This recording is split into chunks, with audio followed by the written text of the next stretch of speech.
11월 30일 마지막 주일 하나님의 말씀은 마태복음 18장 33절로 35절의 말씀 가지고 우리가 용서를 받고 용서하라 라는 제목을 가지고 우리가 은혜를 받도록 하겠습니다. 18장 33절부터 35절까지 우리 같이 합독하겠습니다. 시작. 내가 너를 불쌍히 여김과 같이 너도 네 동료를 불쌍히 여김이 마땅하지 아니하냐 하고 주인이 노하여 그 빚을 다 갚도록 그를 옥졸들에게 넘기니라. 너희가 각각 마음으로부터 형제를 용서하지 아니하면 나의 하늘 아버지께서도 너희에게 이와 같이 하시리라. 아멘. 우리가 신앙생활을 하다 보면은 그리고 또 가정의 생활도 마찬가지고 또 직장 생활도 마찬가지입니다. 참 사람과의 관계 속에서 많이 힘들고 어려운 그럴 때가 있습니다. 그럴 때에 우리가 어떻게 해야 되겠습니까? 힘들 때는 돌아서야 됩니까? 용서를 해야 됩니까? 쉽지를 않죠. 그죠? 예. 돌아서고자 하니까 참 마음이 부담이 되고 또 용서하는 것도 부담이 되고 다 부담이 되는 것입니다. 그런데 성경에서는 용서를 하라고 그렇게 말씀을 하고 있습니다. 왜 우리가 용서를 해야 되겠는가? 그것은 내가 용서를 받았기 때문에 그를 용서하는 것이죠. 예수님이 십자가에 피 흘려 죽으심으로써 우리의 죄가 사죄함의 은총을 받고 우리가 하나님의 자녀가 되었습니다.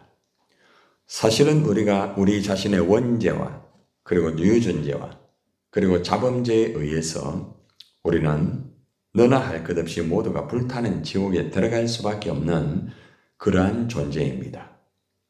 그런데 예수님께서 우리의 죄를 위하여서 독생자 예수님을 이 땅에 보내주시고 예수님이 십자가에 죽으심으로써 그렇죠? 우리가 죄사함 받고 용서를 받고 우리가 믿음으로 구원을 받을 수가 있었던 것입니다. 그래서 우리는 사랑의 빚진 자고 또 내가 용서를 받았기 때문에 다른 사람에게도 우리가 그죠? 똑같이 사랑하고 똑같이 용서를 하는 것이 정상적인 그리스도인의 모습이라고 할 수가 있습니다. 오늘 예수님은 1만 달란트라는 이 빚진 자의 비유를 통해서 용서를 어떻게 해야 되는가? 왜 용서를 해야만 되는가? 이러한 교훈의 말씀을 우리에게 주고 있습니다. 오늘 마태복음 18장 24절에 보면은 이런 말씀이 있습니다. 회개할 때에 1만 달란트 빚진 자 하나를 데려왔다고 말합니다. 1만 달란트를 빚졌다. 굉장한 그죠? 액수입니다. 1만 달란트라는 것은 거의 16만 년을 매일 벌어서 한 푼도 쓰지 않고 모아야 하는 천문학적인 돈이라는 것이죠. 그런데 종이 이러한 1만 달란트의 빚을 졌다는 것입니다. 자, 그런데 이 1만 달란트의 빚진 자가 있었는데 그게 당시의 임금이 종을 아주 불쌍히 여겼습니다. 그리고 이제 불쌍히 여겨가지고 이 종이 갚을 수 없는 이 1만 달란트를 탕감해 주는 내용입니다. 그리고 심지어는 그의 잘못된 것들에 대한 용서를 해주는 그러한 비유의 말씀이기도 합니다. 여러분, 이 종이 1만 달란트의 이 빚을 그죠? 탕감받게 되고 또 용서를 받은 그런 모습 속에서 이 종은 얼마나 기쁘겠습니까? 너무너무 기쁘죠. 그죠? 자, 이것이 마태복음 18장 24절에서 27절에 대한 내용이에요. 탕감을 받고 용서를 받은 종은 이제 빚을 졌기 때문에 당연하게 다른 사람의 빚을 탕감해 주는 것이 정상적인 것이고, 또 잘못된 것이 있다고 하면은 잘못을 용서해 주는 것이 너무나 당연한 것이죠. 자기가 탕감을 받았기 때문에, 자기가 용서를 받았기 때문에 너무나도 당연한 이치라는 것입니다. 자, 그런데 탕감을 받고 용서를 받은 이 종은 다른 사람의 빚을 결국 탕감해 주지 않습니다. 그리고 또 용서를 해 주지 않습니다. 마태복음 18장 28절로 32절의 내용에 보면은 임금에게 1만 달란트를 탕감받고 용서를 받았지만은 친구에게 빌려준 이 100데나리온, 1만 달란트에 비하면은 누구 말대로 세 발의 뭐요? 피라는 겁니다.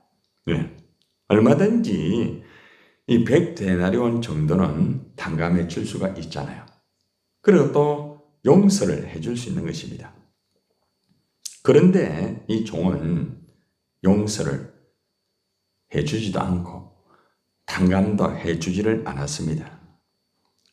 이 종은 이 주인이 임금이 탕감을 해준 그 목적과 용서를 해준 목적을 바르게 몰랐다는 것이에요. 쉽게 말하면. 우리가 탕감을 해준 목적이 뭔가, 용서를 해준 목적이 뭔가, 그것을 분명히 안다고 하면은, 그죠? 얼마든지 탕감을 해주고 얼마든지 용서를 해줄 수 있는 거예요. 에베소서 4장 32절의 말씀에 보면은 이런 말씀이 있습니다. 서로 인자하게 하며 불쌍히 여기며 서로 용서하기를, 한번 따라하세요. 하나님이 그리스도 안에서 너희를 용서하심과 같이 하라. 서로가 인자하게 하고 사랑을 하라 이 말이죠. 그리고 어떻게 해요? 불쌍히 여겨라.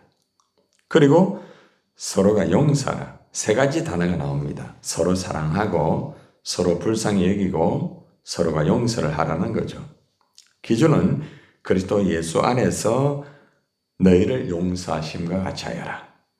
예수님이 용서하신 것 같이 용서를 하라는 것입니다.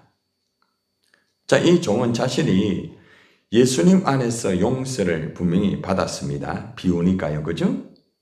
자, 그러니까 당연하게 서로가 사랑으로 불쌍히 여기고 용서를 해야 한다는 것을 알고, 그죠?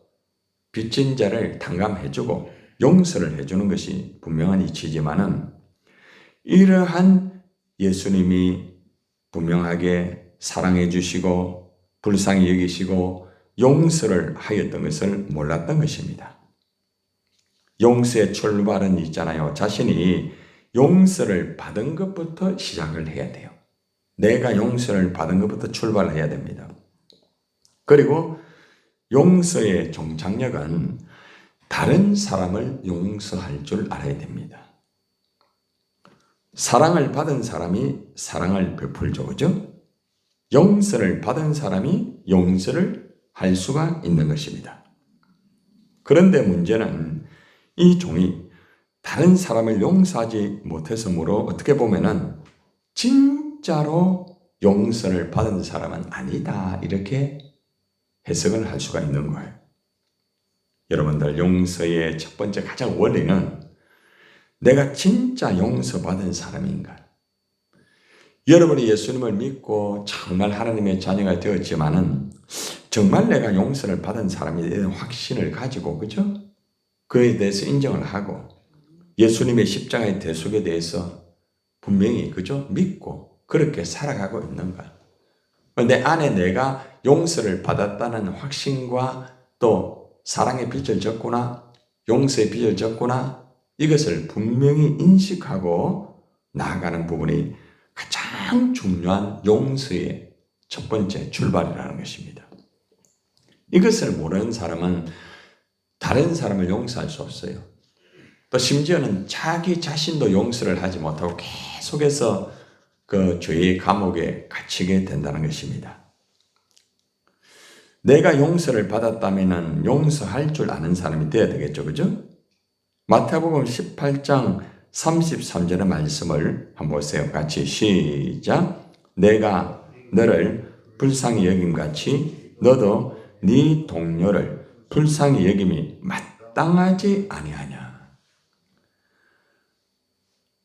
하나님께서 우리를 불쌍히 여기셨잖아요. 예수님이 우리를 불쌍히 여기셨잖아요. 그래서 마땅하게 다른 사람도 불쌍히 여기는 것이 너무나 당연하다 이 말입니다.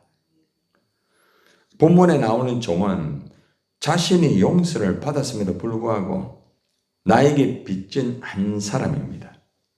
때로는 그의 상처가 될 수도 있겠죠. 그렇죠? 여러 가지 어떤 물질의 문제뿐만 아니라 사람의 관계 속에서 말 때문에 행동 때문에 여러 가지 때문에 상처를 받아가지고 나는 절대로 용서를 하지 못한다 그럴 때가 있단 말입니다.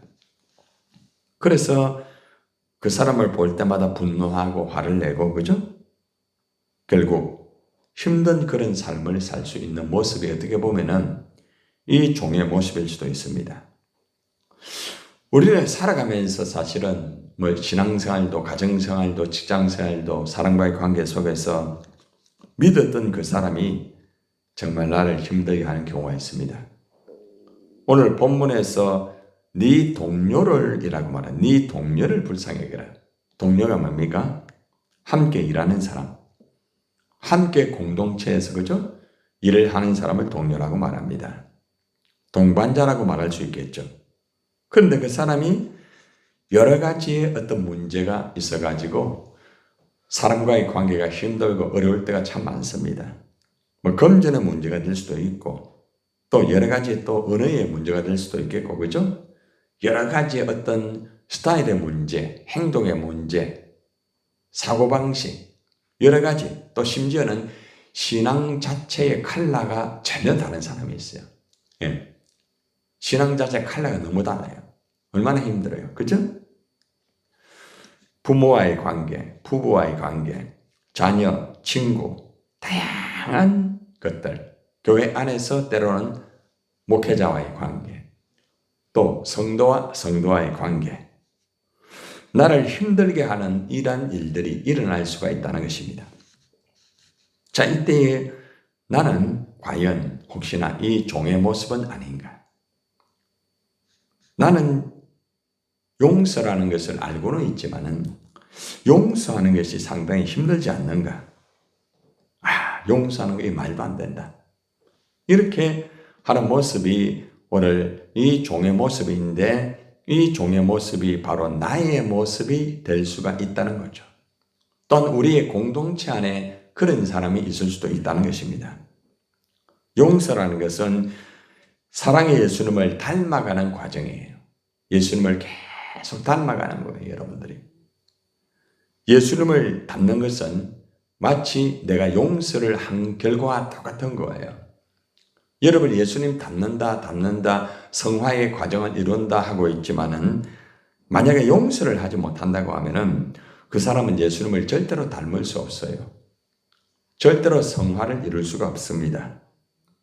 내가 용서를 받았기 때문에, 그죠? 당연하게 상대를 용서해 주는 것이 예수님 믿는 사람이고 결국에는 하나님의 자녀라고 말할 수가 있는 것입니다.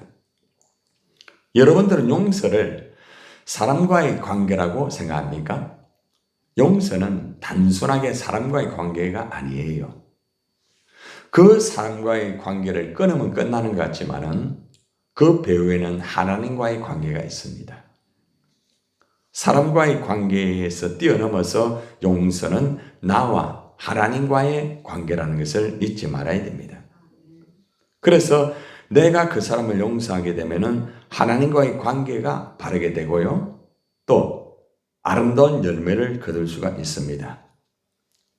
이미 여러분들은 이미 다 알고 있잖아요.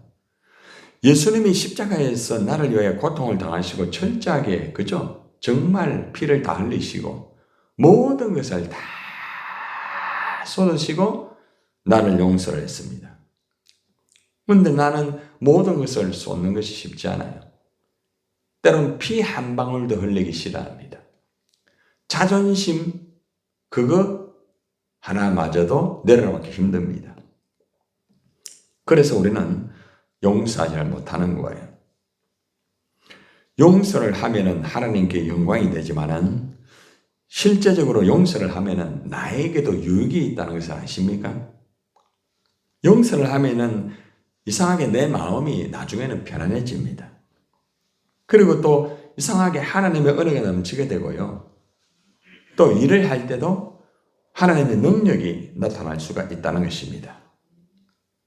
여러분들, 오늘 우리가 이 말씀을 들으면서 우리는 얼마나 사람과의 관계 속에서 가정에서나 직장에서나 교회에서나 관계가 좋지 못한 그런 가운데 있을 때에 내가 용서를 하고 또한 하나님과 관계가 온전히 아름다워져서 하나님에게 영광을 돌리고 있는가 우리 자신을 돌아봐야 되는 것입니다.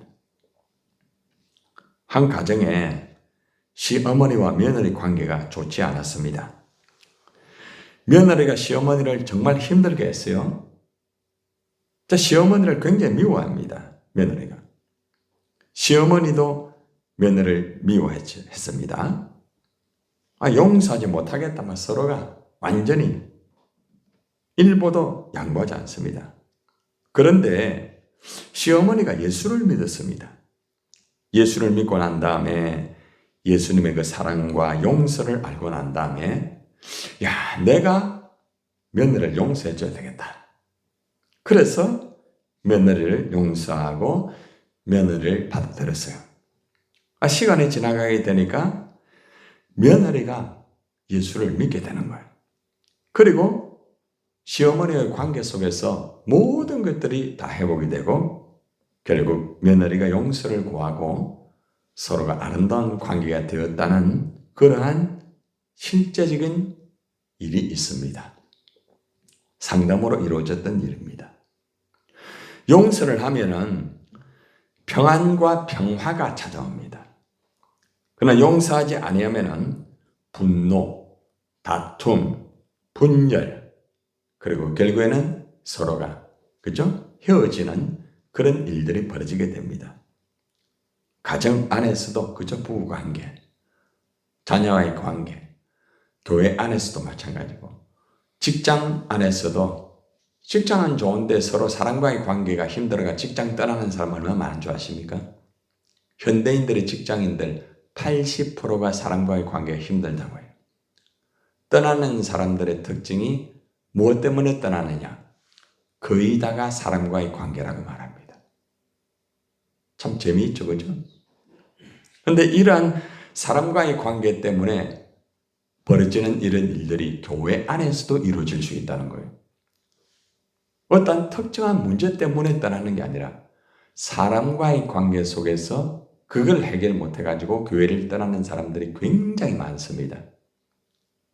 여러분들, 용서를 하지 못하면 어떻게 될까요? 마태복음 18장 34절을 볼까요? 자, 한번 봅시다. 한번 따라하세요. 주인이 노하여 그 빚을 다 갚도록 그를 옥졸들에게 마하였다? 넘긴다. 주인이 노한다고 말합니다. 우리가 용서를 하지 않으면 하나님이 노합니다. 하나님이 노해요. 그리고 노하는 거로 끝나면 괜찮는데 탕감하였던 그 빚을 다시 다 갚아라고 말합니다. 이제 끝난 거죠. 그죠? 근데 그거로 끝나는 게 아니고 또 한 가지가 더 있어요. 감옥에 갇히게 됩니다. 용서를 하지 않으면 세 가지의 힘든 어려움이 와요. 첫째는 하나님이 노합니다. 하나님이 사랑할 수가 없어요. 하나님이 사랑했는데 사랑을 실천하지 않았기 때문에, 용서를 아직 안 하기 때문에 미워하고 분노하고 진노하고 그리고 정죄까지 하기 때문에 하나님이 노하는 거예요. 그리고 그 빚을 다 갚아라고 말하는 것은 용서를 해준 그 죄를 용서를 받지도 못해요. 참 이상하죠, 그죠? 아니 탕감받았으면 끝나는데 그러니까 내가 용서를 하지 않으면 또 빚을 다시 갚아야 되는 거야. 그리고 그걸 끝나면 괜찮은데 감옥에 갇히게 됩니다. 오늘날 많은 사람들이 용서를 하지 못해가지고 하나님의 노함을 당하는 사람 굉장히 많습니다. 용서를 하지 못하여서 계속 빚을 집니다. 계속 빚져요. 빚을 갚았는데 또 빚이 또 생겨요. 분명히 빚을 갚은 것 같은데 또 빚이 생겨요. 물질만 생각하지 마세요. 네. 안 풀려요. 계속 산 넘어 산이에요. 그리고 감옥에 갇혀가지고 꼼짝을 못해요. 이것이 용서하지 아니한 결과로 오는 것입니다. 여러분들, 우리가 마태복음 18장 35절의 말씀을 우리가 함께 보겠습니다. 결과입니다. 시작. 너희가 각각 마음으로부터 형제를 용서하지 아니하면 나의 하늘 아버지께서도 너희에게 이와 같이 하시리라. 그러니까 하나님이 뭐 한다는 거예요? 용서를 하지 않는다는 거예요. 결국 내가 용서를 하면은 하나님도 나의 죄를 용서를 하고 모든 것들을 탕감을 다 해주시지만은 내가 용서를 하지 아니하면은 하나님도 나의 죄를 용서하지 않는다. 왜 이렇게 이 문제가 안 풀릴까? 나는 왜 이렇게 가는 데마다 이렇게 힘든가? 나는 왜 이렇게 하는 것마다 안 되는가? 왜 이렇게 사람과의 관계가 계속적으로 이런가? 그 이유는 바로 나에게 있다는 겁니다. 나에게. 곰곰이 자신의 필름을 돌려보면은 그 사람을 절대로 용서를 하지 않았습니다. 그 사람을 절대로 받아들이지 않았습니다. 그 사람은 하나님의 노함과 빚을 갚으며 감옥에 갇혀서 고통스러운 삶을 살게 됩니다. 이것이 바로 오늘 1만 달란트 빚진 자의 비유입니다. 이 말씀 여러분 잘 아시죠? 그죠? 자, 결론적으로 1만 달란트를 탕감해 주신 하나님 앞에 우리는 당연하게 용서를 해야 되고, 그죠? 당연하게 우리는 용서의 삶을 살아야 됩니다. 확실합니까? 100데나리온을 보고 자꾸 손해봤다고 하지 마세요. 이 물질 가지고 생각하지 말고 그 정도는 내가 받아들이고 이 정도는 못 받아들이는데 이래 되면 안 돼요. 예. 십자가 앞에서 용서받은 나를 돌아보면서 거기에 비하면은 어떤 사람의 어떤 실수나 잘못은 그죠? 여러분 세 발의 피입니다. 그래서 우리는 다시 한번 우리 마음속에 아직도 용서하지 못한 그런 부분이 혹이나 있다고 하면은 내가 살기 위해서 또 하나님과의 관계가 바로 되기 위해서 그죠? 용서를 하는 것이 바로 정상적인 삶을 사는 것입니다. 오늘 이 말씀 우리 가슴에 잘 새겨서 우리가 용서를 받았기 때문에 용서를 하고 우리의 삶 속에 언제나 용서의 삶이 될 수 있기를 주님의 이름으로 축원을 드립니다.